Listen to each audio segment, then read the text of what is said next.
Hi friends, good morning. কেমন আছো তোমরা? আমি তো ভালো আছি, আশা করি তোমরাও খুব ভালো আছো।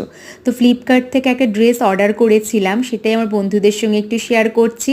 ভিডিওটা কিন্তু অনেক দিন আগের ভিডিও, কিন্তু তোমাদের সঙ্গে আজকে শেয়ার করছি। সত্যি কথা বলতে কি একদম ভুলেই গেছিলাম, ভেবে দেখলাম বন্ধুদের সঙ্গে এটা তো শেয়ার করা হলো না, সবটাই যখন শেয়ার করি এটাই বা বাদ যায় কেন। তো অলরেডি কিন্তু আমি একবার ড্রেসটা পরে ফেলেছি। আর এই মেটেরিয়ালটা রয়েছে একদম পিওর কটন, এত পরে আরাম, মানে আমার তো ভীষণ ভালো লেগেছে। ওপরে টপটা কাফতান আর নিচের যেটা সেটা পালাজো ঠিক বলবো না, একটু চুজ রয়েছে নিচের প্যান্টের দিকটা আর কি। আমার ভীষণ ভালো লেগেছে আর এত কমফোর্ট, মানে কি বলবো, কালারটা তো বেশ দারুণ। তোমাদের কেমন লাগলো প্লিজ জানিও।